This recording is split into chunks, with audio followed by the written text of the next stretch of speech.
Great. Okay. So I think everyone's in now. So thank you very much for everyone. Firstly for coming, and secondly for sharing some of those great thoughts you've got, and some of the challenges you faced. As Mohammed says, he'll try and hopefully address some of those and give us all some food for thought about some of the ways that we can overcome some of those challenges. So first off, just a few little bits of housekeeping. If you could go to the first slide.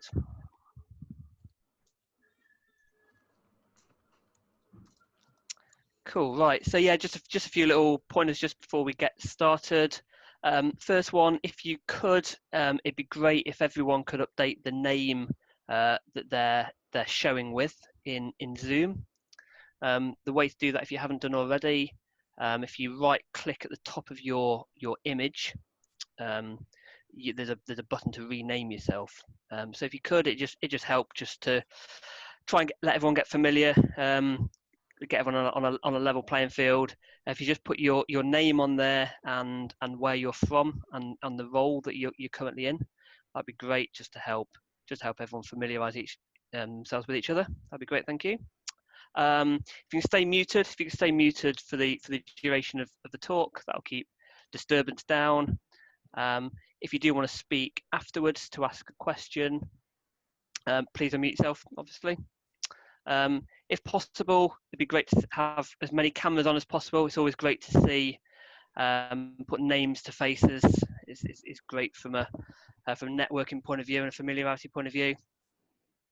And fourthly, get yourself a drink, get comfortable, avoid eating if at all possible. It can be a little bit distracting, but certainly get yourself a drink.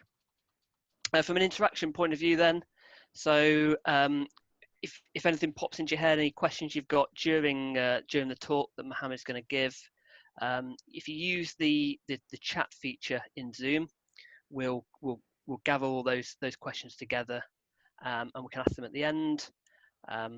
We can, if you want to speak and ask questions as well, that's perfectly fine afterwards. I think that's pretty much it from a housekeeping point of view. We will be sticking around a little bit at the end for a bit of networking. So if you have got time afterwards, then it'd be great to have a more of a chat with everybody afterwards. So I think that's it from a housekeeping point of view. So on to the main event. So Mohammed Meghji is speaking for us this evening. For those of you who haven't been to an Agile Northants meetup before, Mohammed is one of the co-organisers at Agile Northants. So big thanks to Mohammed for this extra event in June. So Mohammed is working at the moment with a lot of corporate clients across Europe. He's got some personal clients as well, and he's got a real from working with Mohammed and interacting with Mohammed. I know he's got a real zest for learning. And a lot of he's very much into like exploring different cultures, languages, traditions. I think that's one of the things that's really helped him with his kind of deep thinking and thinking kind of a bit more outside the box. So he's got a vision, a very bold vision, which I absolutely love, and it's something that's quite inspiring. So Mohammed wants to empower 1 million people to have a meaningful life, which I think is quite ambitious and bold, but I think it's a fantastic vision to have. So Mohammed has been invited to speak at several international events, and I know he's been going to be speaking at several events across the world pretty soon, virtually. So it's absolutely fantastic, Mohammed, that you're managing to spread your word so widely. So I'm not going to give any more introduction to Mohammed. I'm sure Mohammed will give a bit more of a background to himself. So if everyone can give a big Agile Northants welcome to Mohammed Meghji.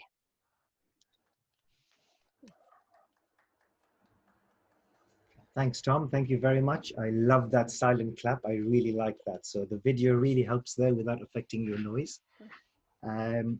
Let me just start. Tom, thank you so much for that kind introduction. Indeed, you very accurately captured some of my goals and visions. But really what I wanted to do is just bring you guys towards this very strong topic that's very close to my heart. And it's not close to my heart because of virtual teams. It's actually close to my heart because collaboration has been seen as one of the most fundamental elements of team success. We've had enormous amount of research done by various organizations. And having explored many different things, having spent time in Belgium, in the Netherlands, I was able to really compare the two differences, or the differences between these countries in terms of how they collaborate and what are some of the facets within their cultures that perhaps might enable that. But really today's talk is about sharing some of my tales, experiments, and maybe some of the challenges that I've faced, particularly when working through building trust as a fundamental aspect of collaboration within a team. So I've played around doing a whole bunch of different experiments at human level, and I wanted to share some of those with you. So if I may go ahead, if there's any questions, I can take one now before I can kick off. Anything? Nope. Okay, awesome. By the way, if you do see me look this way, I do have another screen where all of you guys are that. So if I do look this way, it means I'm looking at you. Although it may not appear that way. Apologies for that. It's one of those things where you've got to really try and set it up in a way that really works, but you don't have multiple cameras and your angles are all messed up, but I'm sure you guys know all of that. So let me just start quickly by telling you a little bit about me in terms of what I've done thus far. Some of you guys have seen me, met me, and even worked with me. So you know some of those brand names, RS, Open University, NHS, and the MasterCard. So I've heavily focused my time around some of these organizations. When I was in the UK, particularly around the finance elements, the education, health, and obviously retail when it came to RS components. I did come across this point in my life where I felt that the learning that I was getting in the United Kingdom had reached its peak. And one of the things that I really wanted to explore is how can I change one big variable, but just one variable, and see how the adoption of Agile is taken on board. And that one variable for me was the culture. So I wanted to leave the country and immerse myself into the Belgian culture. I can't speak French for shit, but I immersed myself. I ate their food. I was with them. I, tried to understand their accents and so on and so forth. But more importantly, it allowed me to get this comparison between how is the Belgian culture different to the UK culture, if at all. And then I was able to ask that question again when I moved to the Netherlands. And I'm going to share some of those elements with you. So that's why I wanted to share this with you. At this very moment, I'm not actually engaged with any clients, although I do have some personal clients. But since my contract with ING finished in December here in the Netherlands, I took some time out to focus on TEDx Moseley. So I'm also a lead organizer of the TEDx Moseley project. And that's going to be going live on the 18th of October if the UK government opens up the doors and allows people to join collective gatherings. So that's one thing that's keeping me mad busy. And it also means that I've got a team that's working completely remote. It's across 4 different countries, Montenegro, Wales, England, and Amsterdam, where I am. So all of these remote challenges and these collaborative challenges, I'm actually living them right now with that particular team I'm working with. And last but not least, obviously, Agile Northants is something that I'm working with the Agile Northants team as well to see how we could give you guys something more than what we've always given you, which is talks and topics of these valuable in nature, but actually see if we can take the learning to a deeper level for you, where you can really address some of those underlying challenges in a safe and supportive environment. And I'll talk a little bit more on that. So that's just me. Can I invite you all to open up a browser window? I'd recommend Chrome or Firefox. Tim, may I request you to post a link on the chat box for the Mural? Once that comes in, just load it up and you should hopefully see a Mural. And we can do a very quick check-in.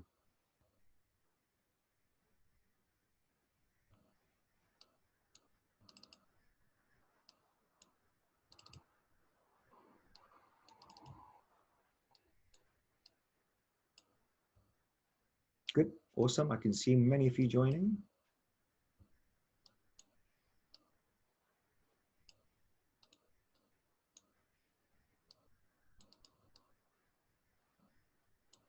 Is anybody still trying to join? I've got lovely ladybugs and elephants and goats and stuff all over the place, which is brilliant.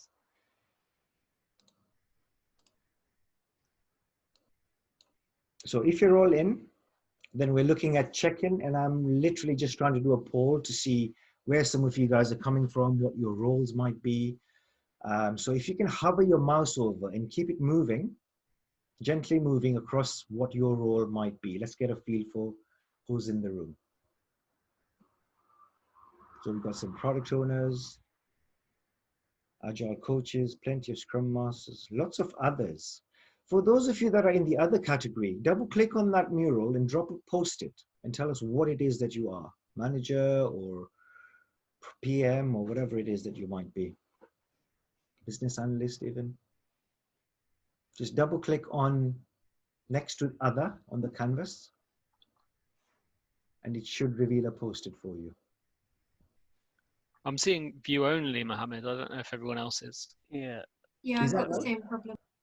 Oh God, my bad, my bad. I will just flip the permissions.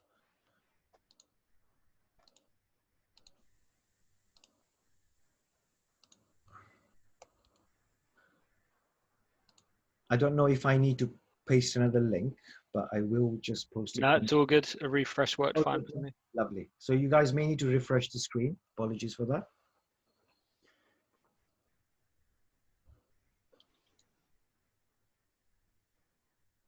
For those of you that haven't used Mural, this is just a little bit of a way to get yourself used to it as well. Use your scroll button for zooming in and out. So we've got some business analysts, DevOps, yeah.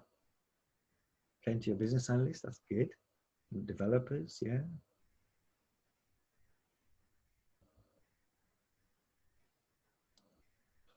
Awesome, good. So we have very few product owners, although I really welcome you guys. I've got a really nice gift for you coming up on the 25th, so maybe we can talk about that later. Once again, if I can just ask you all, Scrum Masters, coaches, managers, to hover your mouse over your area. Let's get a feel again. Okay. Good, so most of us are Scrum Masters / Agile coaches and a whole bunch of members from the team itself, whether they're BAs, DevOps, and whatnot. Awesome. So thank you for that, guys. On a scale of 1 to 5, how are we feeling? Let's get a feel for this. On a scale of 1 to 5, where 1 is the lowest. Hover your mouse over the number. Okay, yeah, in the middle. Most people in the middle.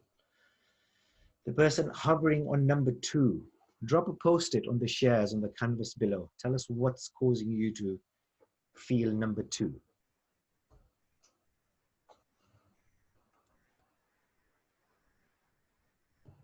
Yep, you can double click anywhere to drop a post-it.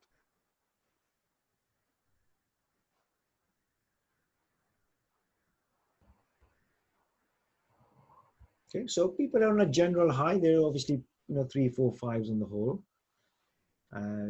Anything specific from hard day? Yeah.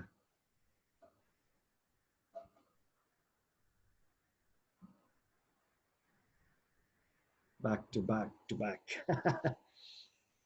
And you still decided to join this session. Well done. Thank you for that. Great. Lovely. Thank you. So we've got a few. Anybody wants to share anything who maybe put 3s, 4s, and 5s? What's the highlight of your day today? Anything good that's happened?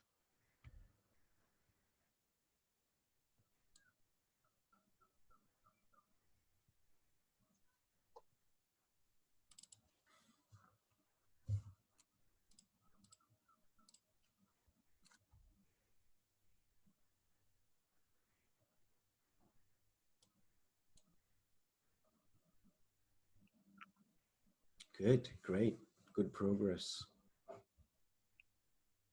Nothing quite like that, making progress on your projects and adding value. Awesome. Great stuff, guys. Thank you for sharing that. I'm not going to pick any of those points. The idea here was, number one, for me to just get a feel for how we're feeling today in a silent way. and just to pick up some comments and acknowledge them. And the third point, obviously, was to get used to a little bit of the Mural board, which we may be using going forward. So if you're all happy, then you may exit or just leave your Mural window alone, and I will start the session directly. We will return to the Mural at some stage, and I will give you instructions, so do leave it open. Okay. So, as a quick introduction, we've got this concept. Oops, bear with me.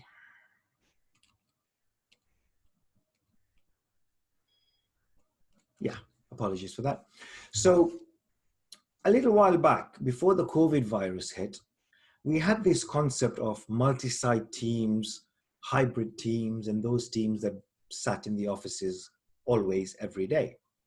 And generally what we found was that the balance was tilted towards that angle, where we did have a few pockets of people working remotely, but most people were working in the office for different reasons. And then naturally, where we had more organizations that valued remote workers bringing in the right skills, we also had groups of people that did that.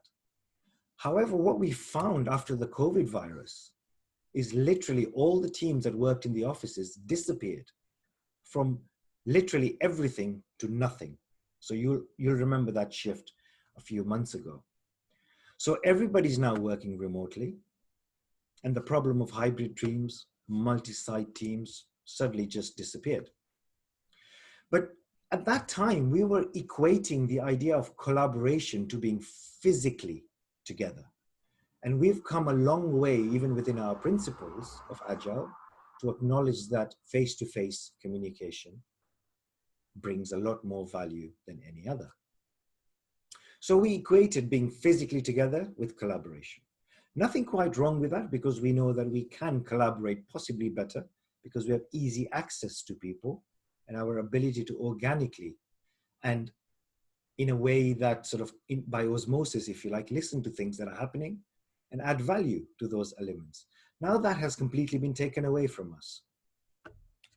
But what was interesting is just about 5 years ago, I asked this question. I was talking about remote working as a whole, and I asked this question, who has worked in this way? And this was 5 years ago. In reality, actually, this question itself is invalid, just within a space of 5 years. I cannot ask this question. Everybody has worked in this way, have enjoyed the benefits of it, and also the negatives of it. So one of the things I wanted to highlight here is, in just 5 years, an entire world has shifted to a completely different way of working. But why is that? And this is a point for reflection. It's what I'm calling the power of urgency. Now, many of you may have come across this concept of the power of urgency. But the question I'd like to ask is, 5 years ago, we had the tools. Zoom existed 5 years ago. Breakout rooms existed 5 years ago. The right technologies, mics, cameras, all of that existed. So why is it now that we're adopting a lot more of it than then? And the reason is simple. We have to, the power of urgency. Now, I don't want to really delve on this point, but I just want to leave this reflection for you. Where in your workplace, with your teams, your managers, your people, are you really struggling because you know it's really important that we do this as a collective team, as a collective department, but you're just not getting the oomph behind it to get that change made? How could you create a sense of urgency? Who could you influence to become an ally with you in order to do this? So essentially what I'm saying is technology was always there. It's the impetus to change and the ability to, and the lack of options that forced us to go the way we did. Now, many of you said earlier on, people are not putting cameras on, they're not doing all of these sorts of things, and that's fine. But on the whole, the shift is everybody has to adapt it. Otherwise, they either lose their job or they're seen as somebody who's not playing ball, so on and so forth.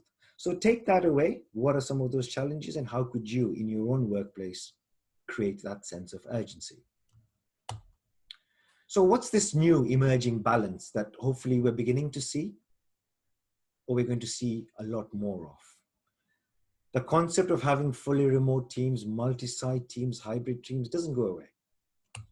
But I think what we're going to see is a little bit more of a balance, where there'll be more acceptance from managers and organizations to say, yep, Mr. X, Miss Y, you want to work from home?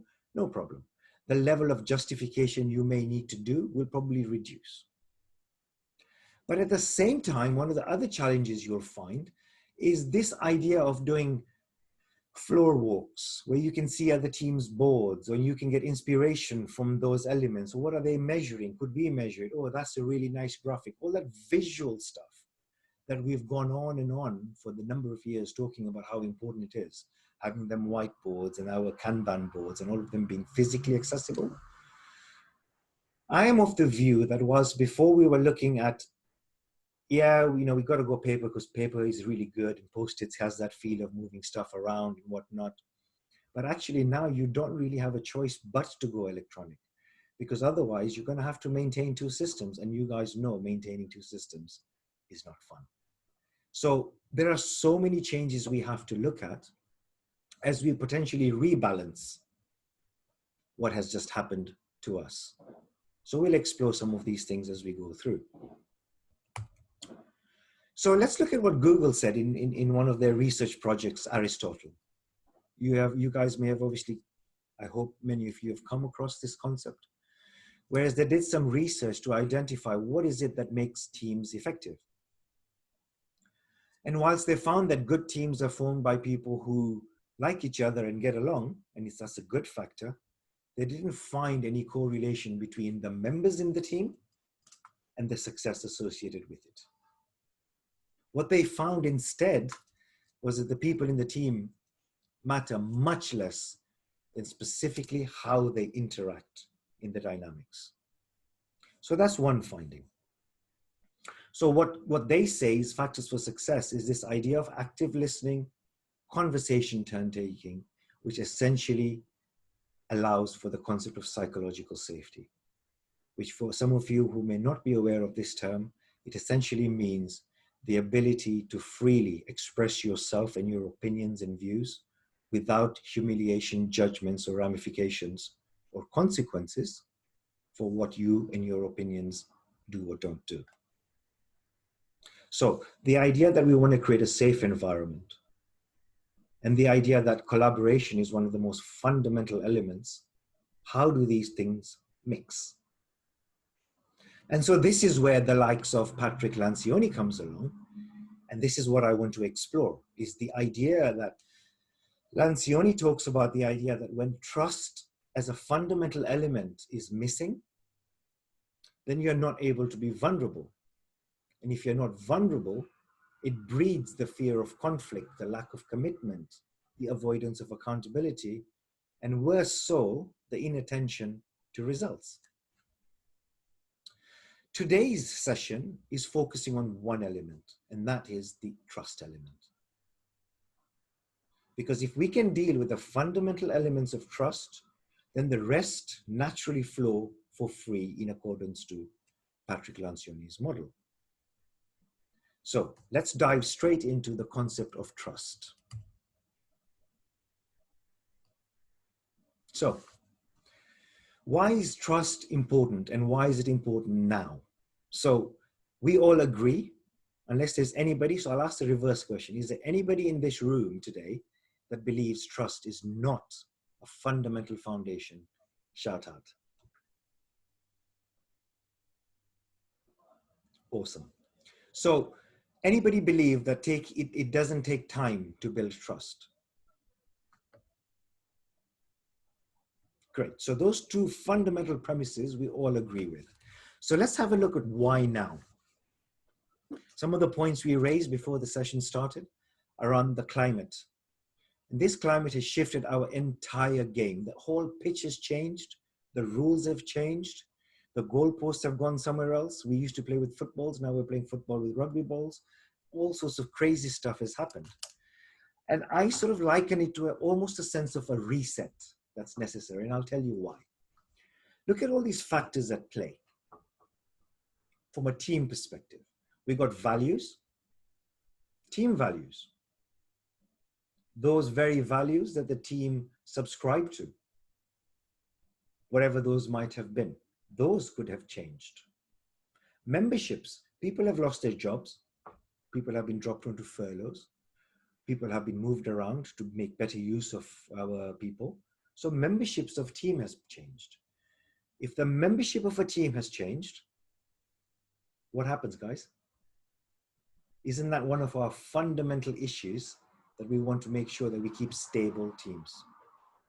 But how do we have influences to keep stable teams in an environment where everything has shifted? People are losing jobs left, right, and center. So essentially what I'm saying is some of these roles here have forced us to go back and reevaluate how we do what we do. Take personalities, for example. People's personalities can change, and how they respond and act on a Zoom call versus how they do it face to face. Those can change. Your roles and responsibilities will change. And I'm sure many of you who are working in the workforce will have experienced a level of a shift within your roles. And then again, how do we as a team plan work? What sort of tools are we using? How do we work together and solve the problems? Those decisions that we used to make really quickly over a stand-up, how do we make those now? How do we have those coffee 2.0 conversations or those water cooler 2.0 conversations? We don't have that capability. There was somebody in the room earlier on suggesting the idea that those conversations that he was having at 8:30, I think Peter was saying that in the morning, became a pain for him. But also it was one of those things that perhaps was deemed necessary because you just don't know where each individual is in the whole game. So how do we address that? So all of these factors shifting means that we all as a team have to consider our own roles and the roles of the members in our team, particularly with those who are managing, doing Scrum Master, Agile coaches. There is a lot more at play than perhaps we might have appreciated. So when Patrick Lencioni talks about trust, he doesn't talk about the concept of predictive trust. He introduces this concept of vulnerability-based trust. So let's have a look at the difference.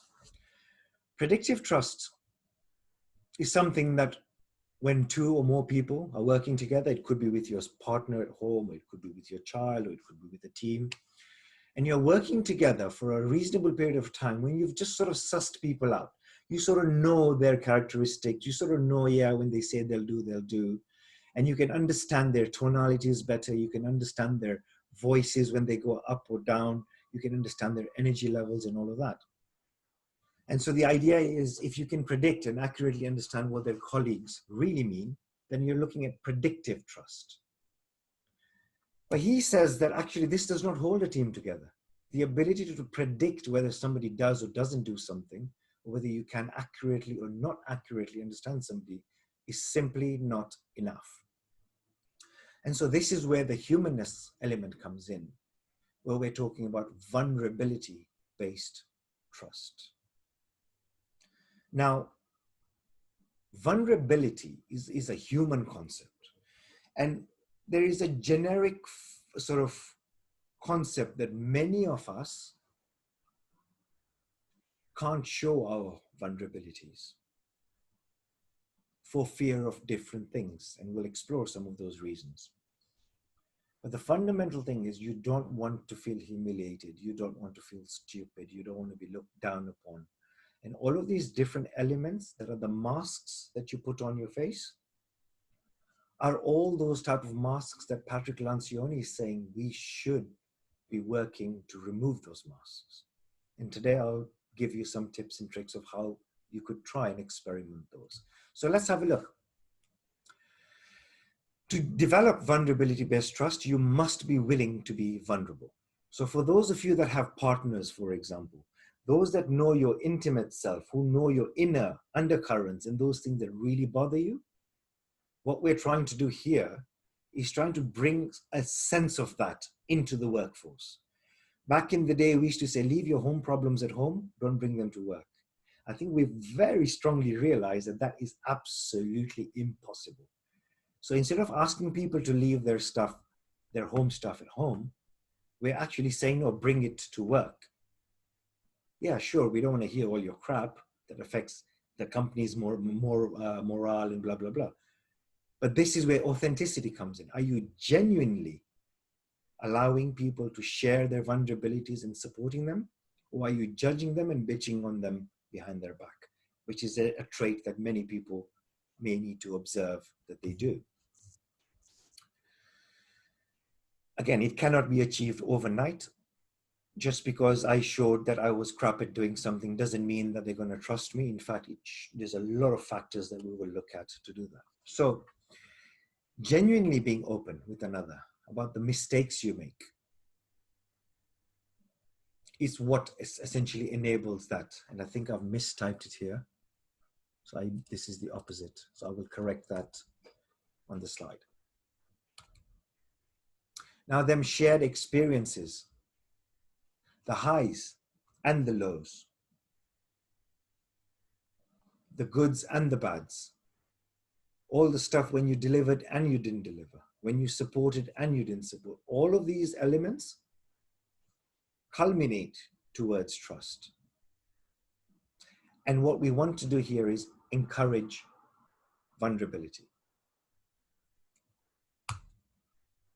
So let's look at some 5 considerations that a team or an individual may wish to make in order to address the concepts around trust. So I'm going to invite you to a browser window again. And Tim, if you don't mind popping in the link for the AHA slides, we're going to just play around a little bit with... Sorry, that was the wrong link. Which one? For the AHA slides? Yeah, I'm posting another link now. Don't click on the first one. AHA slides, you should see now. Okay, so I invite you to go to that website or that link, and you should see the screen that I'm seeing, or at least on the share. Participant limit exceeded. Say again? Participant limit exceeded is what I've got. Yeah, likewise. Yeah. So That Should is have really paid the subscription. No, it's not to do with the subscription. Not quite sure. Are you all getting that message? okay. Yes. Yeah, Except those 7 that got in before. yeah, I got in. Okay, obviously I need to look at that, so I'm really sorry that that's happened, but let's have a look at this. Let's open up your mics if you do want to speak and you haven't had the opportunity to answer. Let's have a look at this. My team members openly admit, no, I want to look at the first slide. So let's have a look at the first slide. For So those of Mohammed, I did a refresh. Sorry to stop you. I did a refresh and I can get in now. okay, Yeah, likewise. Peter, you still having trouble? Yeah, it's still got it. I still can't get it on there. Okay, apologies for that, guys. That's something that I'm going to take away as a learning. Not quite sure what's happened. But let's look at the first question. My team members are passionate and unguarded in their discussion of issues. Now, of all the 7 people, let's see how many people have responded. So we've got 7, so usually, okay, 20%, 20%.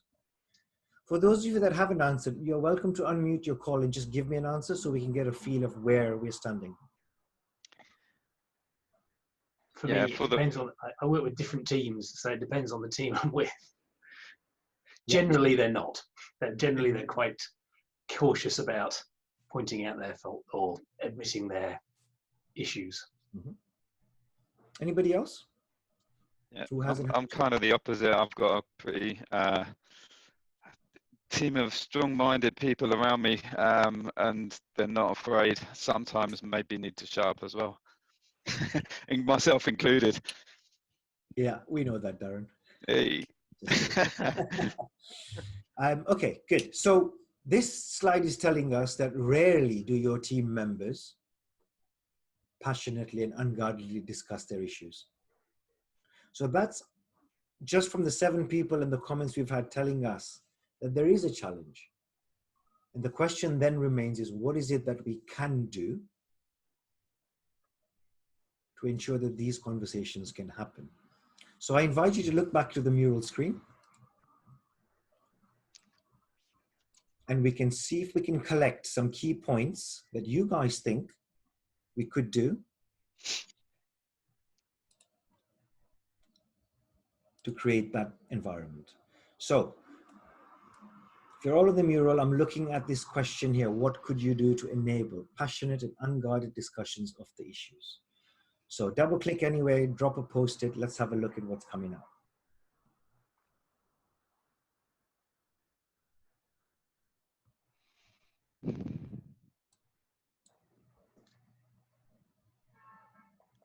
Yeah, be a good example.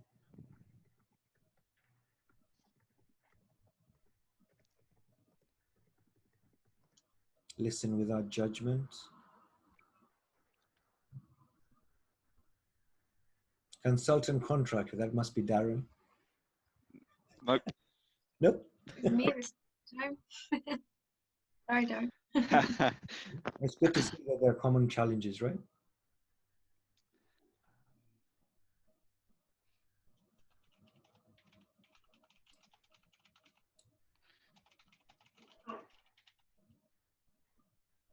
Yeah, sharing your own experiences can help.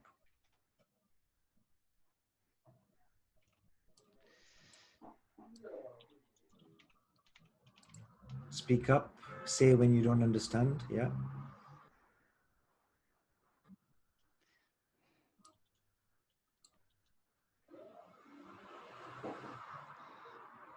Great inputs here.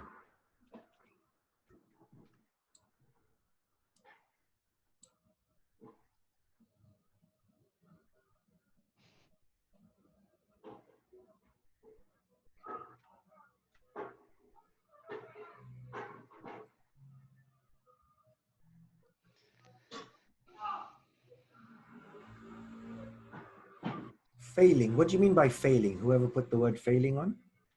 Failing what? Well, sometimes some people need to see you vulnerable to kind of build that trust. So being open to failing and then them seeing how you recover from it and being open about it will actually help. Yes. Can I put the word recovering from failure? Yeah, you could.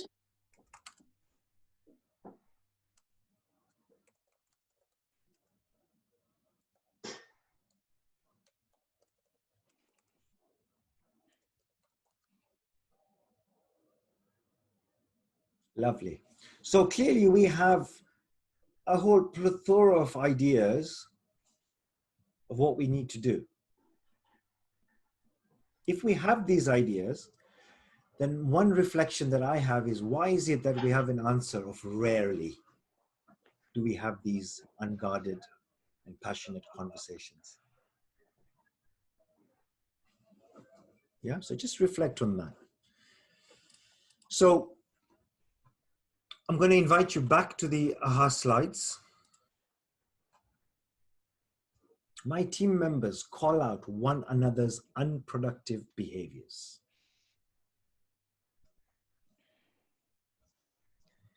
So whoever can sign in, let's see your numbers, and then the rest will take on voice.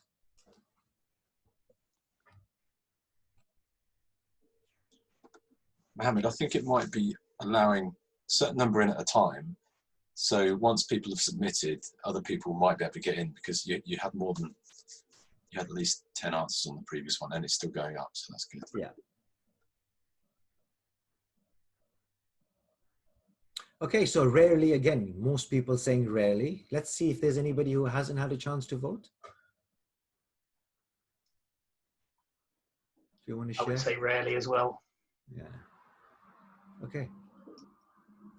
So let's come back to the mural, have a look at this second sheet. How could we, what could we do to encourage calling out of unproductive behaviors?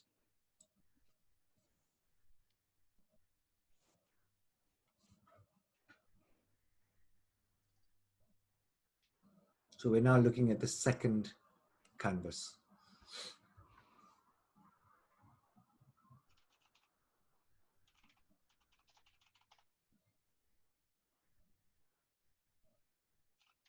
Yeah, encouraging your team to point out your failures.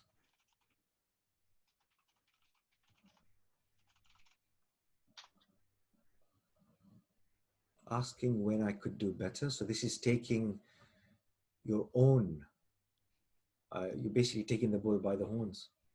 What can I do? Taking responsibility yourself, yeah? Goal setting.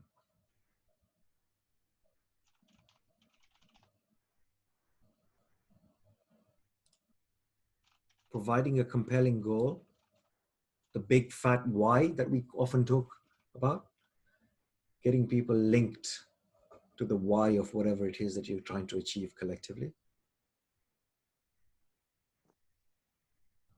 Not emotive feedback, yeah. So learning how to give feedback to effectively call out unproductive behaviors without affecting somebody personally. And I'll touch on that point later.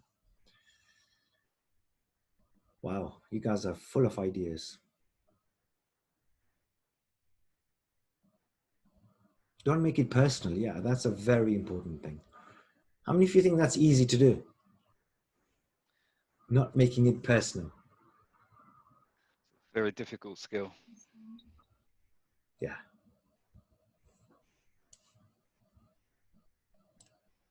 Good stuff. Okay, so clearly, you know, again, there's lots of gaps when it comes to trust. Let's look at the next question. If you may, you can go back to the AHA slide.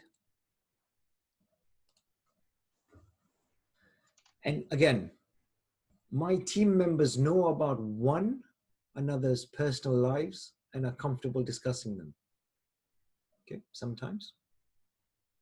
Okay, so better results here. Sometimes for this one, I can't vote. Say again, Beth. Sometimes for this one, it's not letting me vote. Okay, so yours is sometimes as well. Thank you. Yeah, same here. I'm usually. Yeah. So notice how from the first two questions, when we had some rarelies, we have now moving towards the sometimes, which is always a good sign.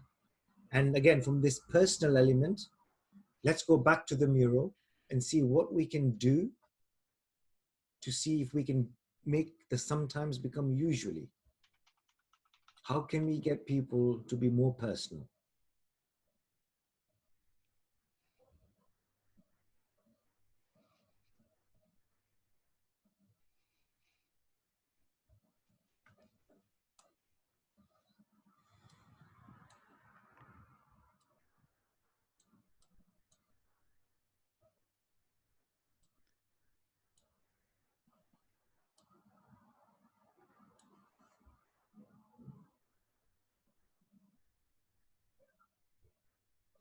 Allocate time for non-work chats, yeah. Social catch-ups. So this is that 8:31 that Peter was talking about, right? It wasn't social, that's the thing. It was just going around the same problems every day.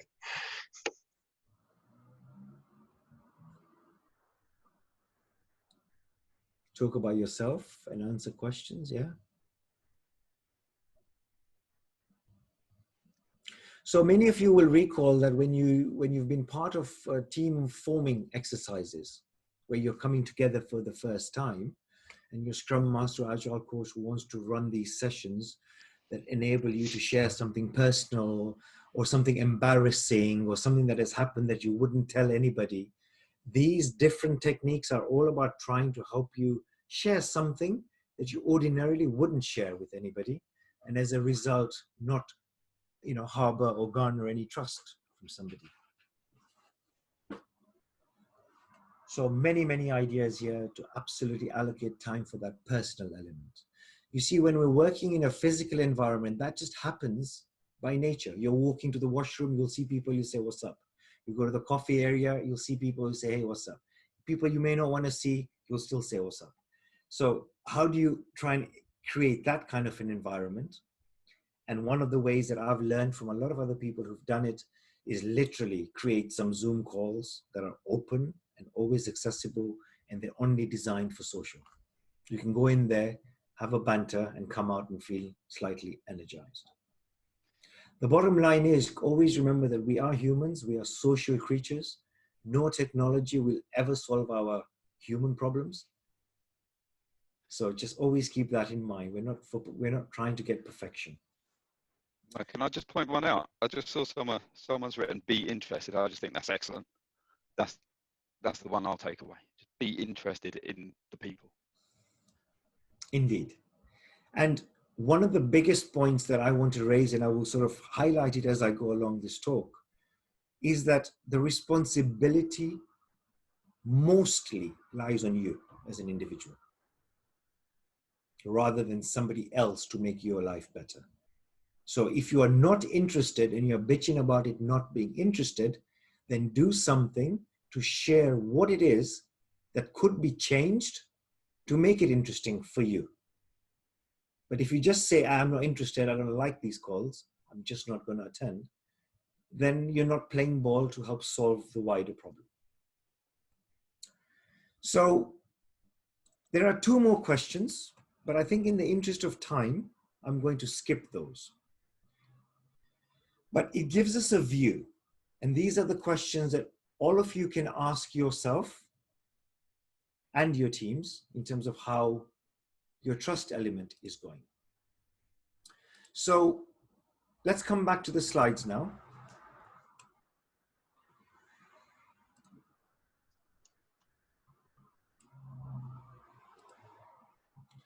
So in this call, we've just explored 3 questions and you guys have had some significant insight.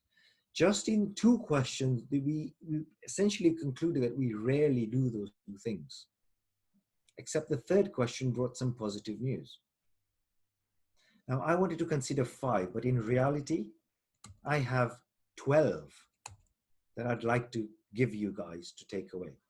I don't have it available with me now, but there are 12 such questions that you could take away that could help you better understand your team's trust levels and co-create improvement paths with them. Now, we will post a link later on during the break when you can sign up for this very simple form. If you want me to send you a 1-page PDF with these 12 questions and some guides of how you could use those questions, just sign up for that and I'll send you the link. So what have I distilled from all of these different elements? Number 1, active listening. Most of the time, we are also struggling from some of these challenges as Scrum Masters, coaches, team members. Yet we are expected to support other people struggling from these challenges. But if we're not listening to understand, but rather listening to answer, we're not doing active listening. And that other person on the other end is feeling that. They don't feel heard, they don't feel understood. Not feeling heard, not feeling understood leads to not feeling trusted. Not feeling trusted, we know where that goes. So be open to actively listening. If you find that you're not in an emotional place to listen to that problem because something has happened for you or it's been stressful, be courageous enough to ask for some time to say, can we have it tomorrow or that session? But acknowledge the importance of what that person is bringing. The second thing I want you to look at is this concept of regrouping. As I mentioned earlier on, everything's been reset. Even things you didn't think have been reset have been reset. But you don't know that until you have the reset discussion. So a strong proposal is to just regroup. If you haven't already done so, I know we're sort of 2 months into this way of working, but if you may be just bringing new teams on board, some of you I know have started work very recently in this pandemic. You have never met these people physically. You don't know what the physical environment looks like, so you're already disadvantaged. The question is, how can we bring this together and say, let's reevaluate the agreements we made to make agreements that serve us better? And if we can't do that, then let's make new agreements based on this new pitch or a turf that we're playing on. This is really important. At this particular time, and even post, people love to share. People love to say what's going on for them, what they did, what they discovered, what they learned, and what not. And the idea is to provide these opportunities.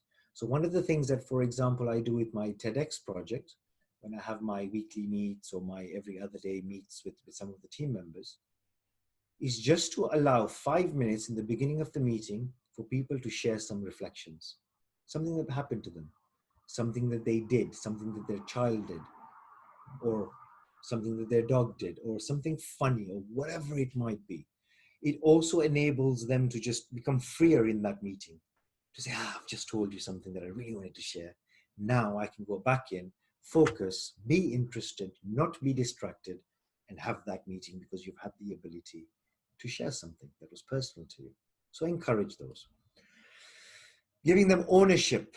And this is going a little bit further down into the Lencioni's model, but if you give them ownership of a change or ownership of a solution, it could be as simple as, hey, look, we've just observed that the team has faced this problem. Can you go away and find out, or who would like to go away and find a better tool to do this? They are more likely to embed and own that tool and share the love amongst the team and others if they've made the decision, as opposed to you in that particular area. So what is that change that they could own that will make your life easier? Feedback. Feedback is exactly one place that I really want to share one or two of my experiences. When I moved to the Netherlands, I don't know how many of you know what the Dutch culture is like, but the Dutch are very direct. They will tell you how it is, like it or not. If you, coming from England like I did, you will find it a little bit troubling when it comes to receiving that kind of direct feedback. They'll just tell you, I don't like that shirt. I did not like the way you spoke to me. I did not like what happened in that meeting. But one of the things that they won't do is bitch out about you. They will come to you straight to resolve the problem there and then. Now, in the Belgian culture, that was heavily missing. In the UK, missing too, to a great degree. You say no from your heart, but you say yes in the meeting. That is not right, because your head and your heart are not synced. You're not saying something you should be saying, otherwise your head and heart should be synced. If those two are not synced, you will have problems later down the line when it comes to attention to detail, to results and ownership. Okay, so evaluate, is your head and your heart saying the same thing? And if it isn't, raise it and clarify that for yourself. Because the Dutch people can take feedback as openly and as direct without the worry of, oh, I'm sorry I hurt your feelings, the ability to give and receive feedback becomes significantly easier. That's not to say that I didn't have multicultural teams from India, from Poland, from Italy, from the Czech, but on the whole, majority of them were Dutch, so we were able to engage that level of feedback. So one of the observations I had was people coming from India receiving tight feedback that's direct, that they're not used to, was a big pain. They would feel really hurt. How dare you speak to me like that, especially if they've come in the first month and have not had exposure of the culture. And slow and steadily, what I found was those people become just like the Dutch, and they just give it where it's necessary. But look, it's not about giving feedback in a rude way. It's about being gentle, but being clean and direct about it. This whole, the shit sandwich that we often talk about, or all those different methods that we have. One of the key reasons is you, as a feedback giver, do not want to be vulnerable yourself, yet you want to give another person some feedback on how they could improve themselves. So if you can be vulnerable yourself by actually, attacking these tough topics, then you will be seen in a very different light. And these 5 supercharges that you've all come for are all around these elements. And I'm going to talk to you very briefly about them as soon as I finish the other 5 distillations. Be sharper and absolutely alert. In a few sessions that I've attended in various meetups, including Agile North and Scrum clinics that we ran a couple of weeks ago, one question that really comes up is, how do you feel the pulse of your team members when you can't physically see them, touch them, and do all of those things? So it basically means that, you know, your tentacles have to go a lot sharper, and your sensitivities have to increase. Some of them may be valid, some of them may be invalid. The idea here is, don't let your observations just go. Validate them. You know, it's like, for example, I could call upon, let's say, Richard. And I say, Richard, you haven't said anything. You don't look very happy. And I don't have to do this in the call. I can do this outside. You just didn't seem yourself like you were yesterday. And that's a hunch that you as a coach, Scrum Master, manager, developer might have had. It's very nice and encouraging for Richard, for example, to be, sorry, Richard, I'm just using you as an example, to be called upon where somebody has seen something that perhaps was showing, but you didn't say. It'll encourage them that, hey, somebody cares for me. And if somebody cares for me, the trust level goes up because your vulnerability has been safeguarded by that person. Can you see that? Does that make sense? What are some of your skills that you could sharpen? Body language, for example. Could you read it better? Could you go and, for example, understand when people make those funny faces? Could you be more astute to those, you know, little wrinkles, lookaways, smiles, nods? Encourage those movements. So today, for example, some of you are not looking at me, and you also know that I'm not always looking at you like now. But all of those little subtleties make a huge difference, because right now you're probably experiencing me somewhat. Now I'm looking at you, but now I'm not. And you're experiencing me like, why is this guy talking to me and not looking at me? But now I'm talking to you. All those little subtleties can make a difference, because eye contact makes a huge conversation before you even open your mouth. So have a think about that. This is a very important point. One of the things I observed when this COVID virus hit is everybody ruffled and shuffled to get back into a mode of working that they could continue to deliver value and continue to deliver whatever they do at their work. Now, sometimes I find that in the guise of coming from a place of love and compassion, managers just do this at surface level. At the end of the day, they just want to get their people working as hard as they can so that they can get on with the job and get those deliveries out. I want to try and do these leaders a level of attention to say, well, look, at this moment, let's try and focus on our people, and let's not completely lose track of the delivery. But today our people are important, because if our people are burnt out, we'll have no people tomorrow. If we have no people tomorrow, you won't have your deliveries. So what are some of the difficult conversations we could have to ensure that there's a balance for our teams? And again, I'm coming from a product owner, Scrum Master, Agile coach, manager perspective. How can you help your team members work through the delivery cycle when people have reduced, people have been furloughed, but they're still possibly expected to deliver the same amount of work?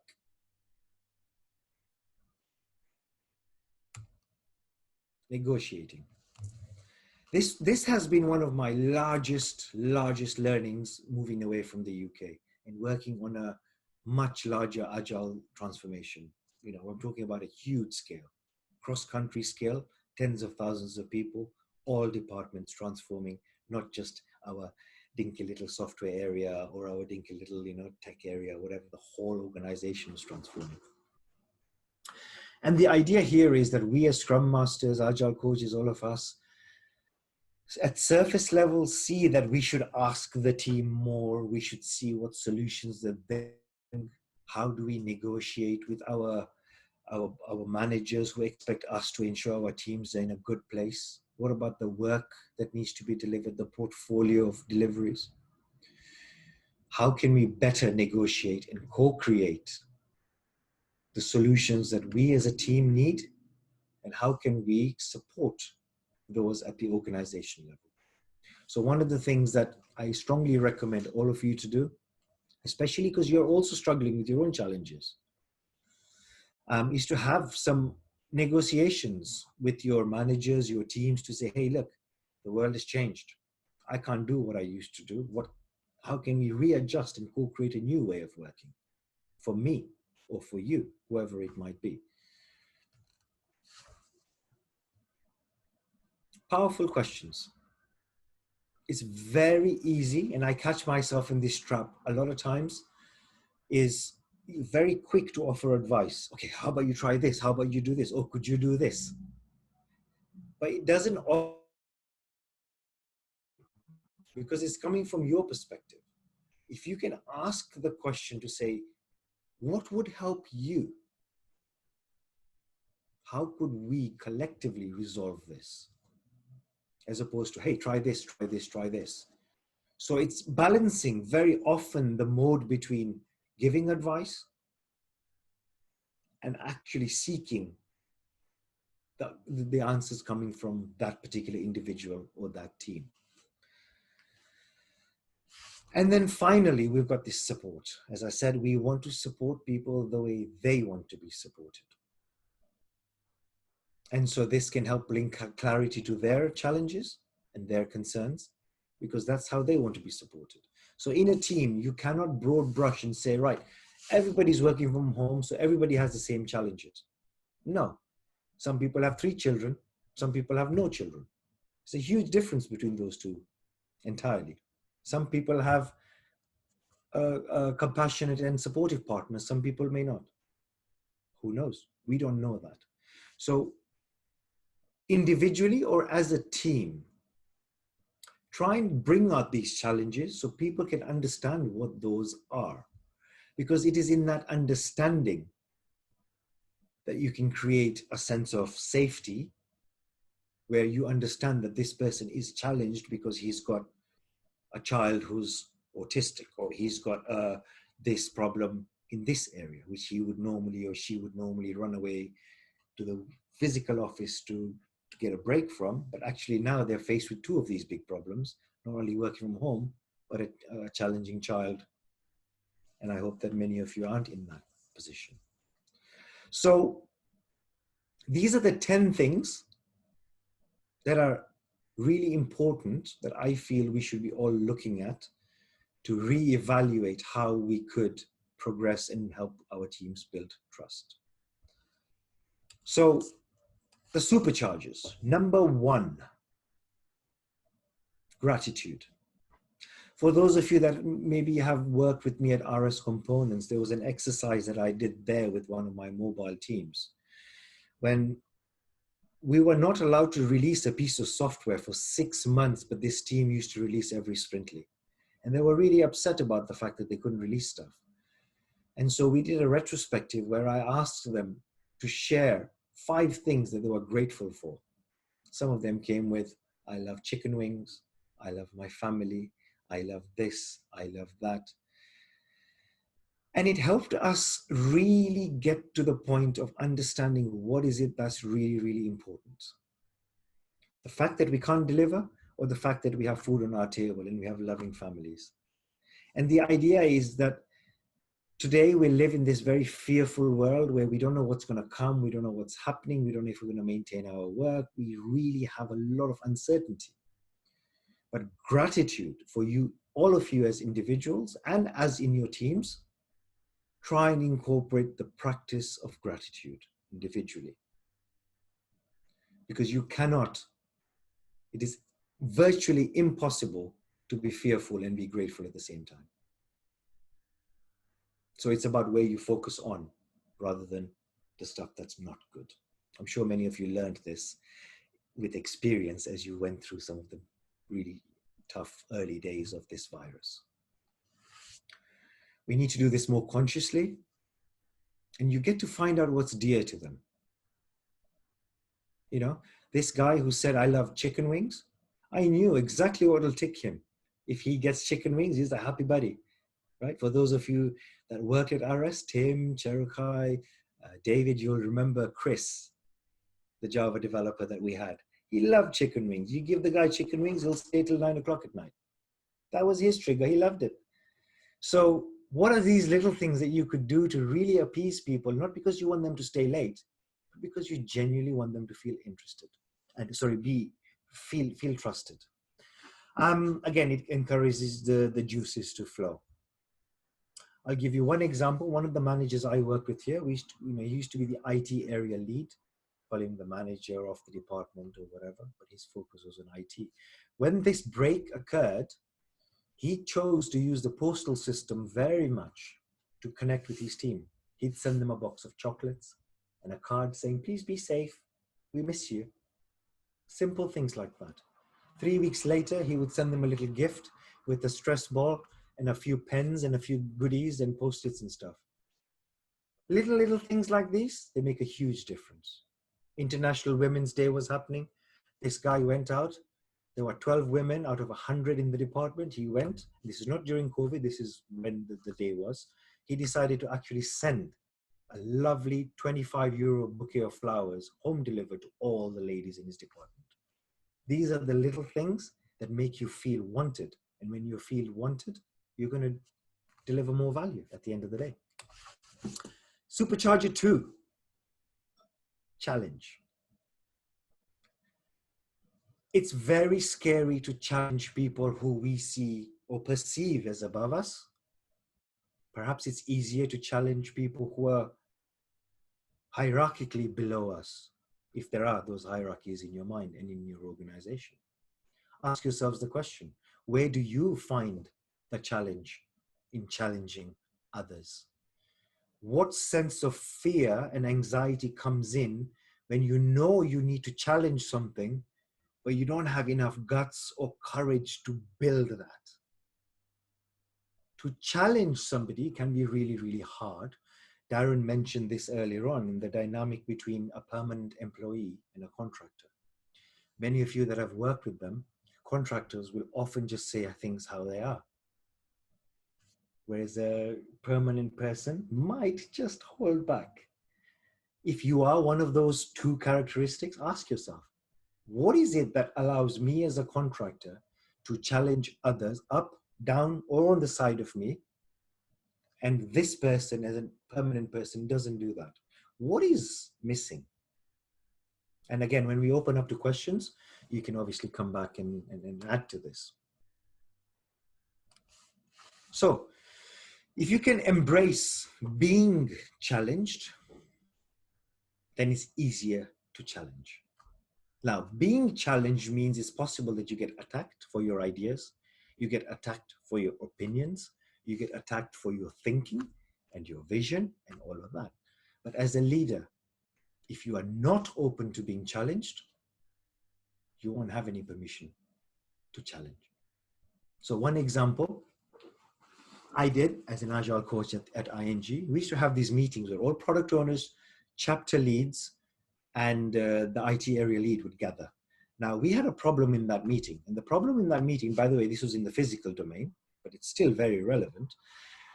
The problem we had in that meeting is a lot of people would use their mobile phones. Now, it's hard to distinguish whether those mobile phones are being used to access good stuff or whether they're being accessed to do other things. So we created some guidelines to say, look, we have to improve how we meet. And mobile phones are a big no-no. But if you do feel you need to use them, you're welcome to leave the room. No problem. We made these agreements, things became much better. And then we had the IT area lead come into one meeting where all these product owners were sitting. And he pulls his phone out. Now think, this is the IT area lead who supported the entire work that the coaches were doing to ensure our meetings become better and we don't have those shitty behaviors. And he comes along and shows shitty behavior. So the simple way that I challenged him was I said to him, Sebastian, if you use your phone, what perception is that giving others? That's all I asked him. And the essential answer is you're giving others through your behavior the permission to do the same as a leader. So you are showing the behavior that you don't want to see, And so therefore you're saying, hey, well, if Sebastian can do it, why shouldn't I do it? So you have to lead by example, but also to challenge. So at the end of that meeting, when he did that, we always had this 5-minute gap where we would say, look, how did this meeting go? What could be improved? Did it achieve the objectives that it was meant to achieve? And at the end, we gave some feedback, and I said, you know, Sebastian, I don't think we'd agree that you shouldn't be using your phone. And he said, yes, Mohammed, you're quite right. He put his hand up and he apologized. He took my challenge because he knew what he did was wrong, despite his product owners and the chapter leads, 12 of them, all of his people under him, all there being challenged by a coach. But he took it. And this is what I'm talking about, that if you can take it and your leaders can take challenge, then it gives them permission to challenge. And so you begin to create much more of a nurturing environment in doing so. Supercharger 3, encouragement. This is tough because you yourself sometimes need encouragement.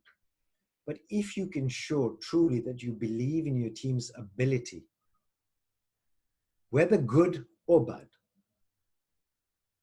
then that concept of encouragement is one of the most important things that we can do for our team. Because at the end of the day, if they feel encouraged, they may feel empowered. If they feel empowered, they may take stuff in their hands and move more towards this idea that we all live in this utopia, at least I do, which is self-organizing teams, right? But what role are you playing in encouraging or discouraging self-organization? Okay, so that's supercharger number 3. You guys still want more? Let's do it. There's only 2 more. Dialogue. Supercharger number 4, dialogue. You must establish the rules of the game when having a dialogue. Remember, it's a dialogue, not a monologue. This is not a manager or a scrum master or coach telling the team. This is about trying to co-create that solution, to create a dialogue. If feelings were hurt, have that dialogue in an encouraging way to understand why that person's feeling was hurt. It either could be done in order for us to avoid that situation before, or to better understand that this particular individual has a sensitivity around this. And in understanding that sensitivity, you can be respectful of that member or members. Now, a dialogue is something that I really enjoyed having, exploring and sharing their inner world, their underworld, as we say, or under the iceberg, using another analogy. And this is that dialogue, despite conflict and despite any of those challenges that any teams face. Let's encourage this dialogue. One example was in a retrospective. We were all sitting in this room physically. Again, I'm just giving examples from physically, but they're all very relevant. You're all sitting in one room. It's a retrospective for a team where there's been some conflict during the sprint. Conflict high enough for people to use the F word. So you can understand how high that might have been. So you're sitting in this room and one person stands up and says, "You have no F respect," right? And he's literally stood up.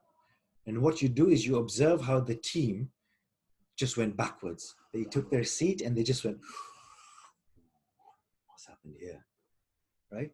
And that's when I'm standing up thinking, right, this is what we're talking about. This is what I'm waiting for all my life, is to have this conflict so we can become vulnerable in that room, in that safe setting with that team alone, and really bash this out.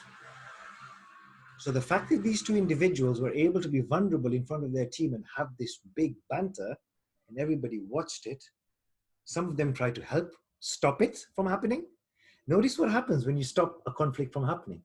It gets shoved under the carpet. For those of you that do that on a regular basis, at some stage in the game, there's going to be a bomb for you, and you won't realize how it set off, because it's been a collection of many unresolved conflicts that you've just not able to address. So what happened in that particular retro that day is we had that conflict in a full hour long. For those people that were feeling the anxiety of that conflict happening, who didn't want it to happen, I encouraged them to just be there and sit in there and just observe it without giving it judgment. Or I encouraged the other two people to keep fighting, let it all out, because by letting stuff out, you're releasing your sleeping volcanoes if that issue has happened, a long, long time ago. So many of us are in, intimate relationships with our partners, and you'll know exactly what I'm talking about. Resolve your issues before you go to bed is essentially the motto that I tend to use in personal relationships. Finally, fierce, or whatever you want to call it in terms of the words. But these conversations, I'd like to acknowledge for all of you, they are hard to have. They are so tough to have that the only thing that's stopping you is yourself from having those conversations that are absolutely needed. It could be as simple as, I need a raise and I need to go and have that conversation. That's the conversation I'm calling a potentially fierce conversation. That's not fierce because it's aggressive. It's not fierce because there's swearing involved. It's fierce because there's a conversation, but you're scared to have that kind of a fierce conversation. You want a raise, but you're scared to ask for it. There's a team member who's been constantly letting the team down, but you're finding it hard to do it. Ask yourself, is my natural behavior moving towards the, I'm just going to escalate this guy because he's pissing me off and he's not doing the work and he's taking my team down? Do you want to sort of send him to his manager? Or is your natural sense to say, hey, come on, let's go have a coffee. Let's go have a smoke or a pint or something. Let's just thrash this out. What's going on for you? Because your genuine desire is to help them. And if you can show that trust, they will open up to you. They will say, you know what? I had some crap going on at home. It's really, really hard. And this is why I behaved in that way. And that's why I was short there and I was short there. But if you don't have those fierce conversations, you cannot bring clarity. If you cannot bring clarity, you affect trust. And then the whole chain eventually gets affected. So what's one of your supercharges? Maybe we can do a quick minute share before we take the break.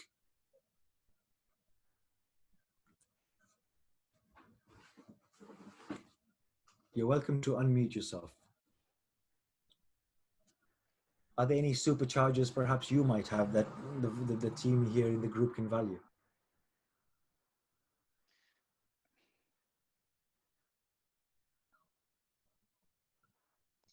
Are you saying I covered all of them?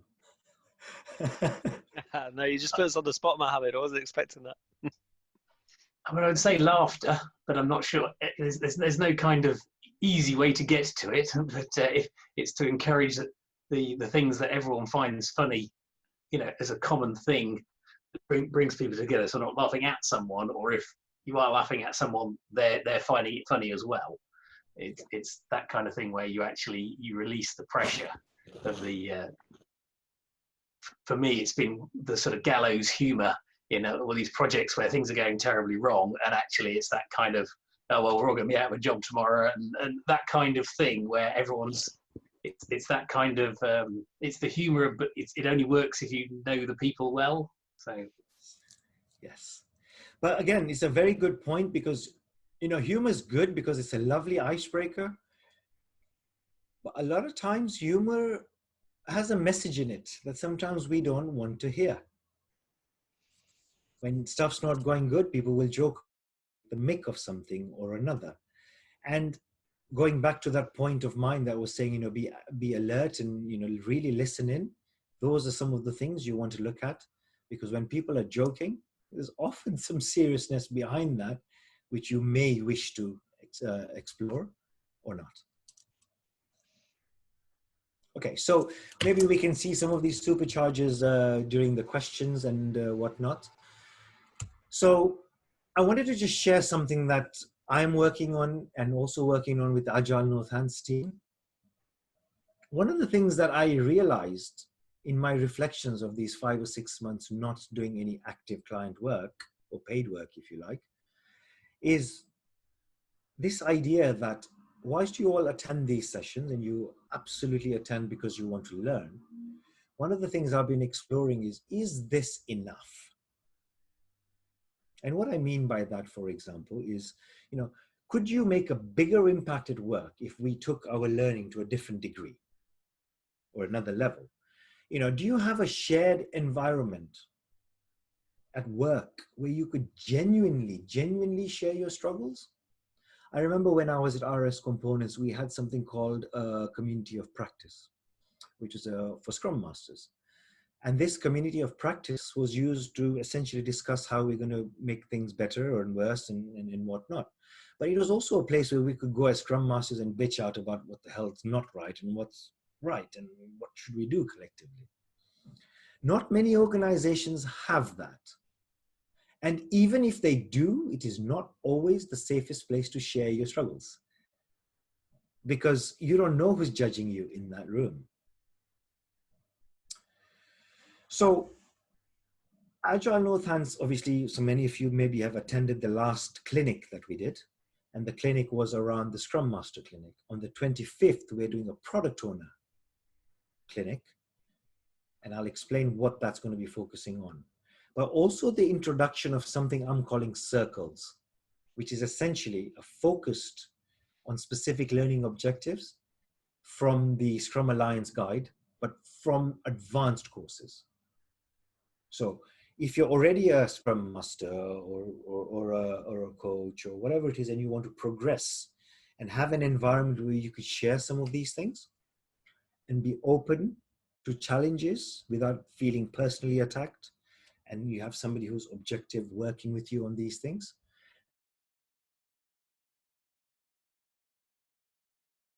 If you're interested, the link that we will provide, you can go and sign up to get that PDF for the 12 considerations, and you can also put a yes to keep in touch with me about these circles. The clinics, as I said earlier on, Agile Northants is running one on the 25th of June. So please do come, and this is coming in from a product owner perspective. The details will go on up in the next couple of days, so do watch out for those. So essentially, to summarize, the idea of clinics and circles is to go a lot more deeper, is to bring in real change, not surface level change where we're simply trying to install a better way of working called Scrum or called Kanban, or we're just going in there mechanically to add some stuff without truly understanding the reasons why things are important. Because sometimes we go away, we do our certifications, we come out and we're fresh. But we've not been in the trenches. We don't know how to handle people. We don't know how to have conversations with stakeholders. We don't even know who a stakeholder is. And there are people in that position who could be better supported to help identify some of these elements. And obviously you get to earn SEU points. Every single one of you are earning points as we speak right now because you've taken active steps to learn. Hope you know that, and you can get SEU points from Scrum Alliance through Agile Northants as well. So let's take a break for 10 minutes. And during that break, there's two things that I'd encourage you to do. One, obviously take a break. Two, go to LinkedIn and post something about what you might have learned, something that really touched you from what I said or has been shared by somebody else. Don't forget to hashtag Agile Northants. The best post will win. It will be selected by the Agile Northants team members, and we will announce that towards the end. We've got books to give away, as we always do, so do that. And secondly, Tim, if you don't mind posting the link to my Google Forms sign up. If you wish to receive the 12 considerations, we considered only 3. I will happily send that to you. All you need to do is provide your name and email address. And if you wish to be in touch around the circles, just tick the box and I'll keep you in check with that. So let's take a break and then we'll come back for questions. Thank you very much indeed, Mohammed. Fantastic talk. Great food for thought. I hope everyone's taken a great deal away from that. So, yeah, take a break, post them on LinkedIn, and we'll see you in about 5 minutes.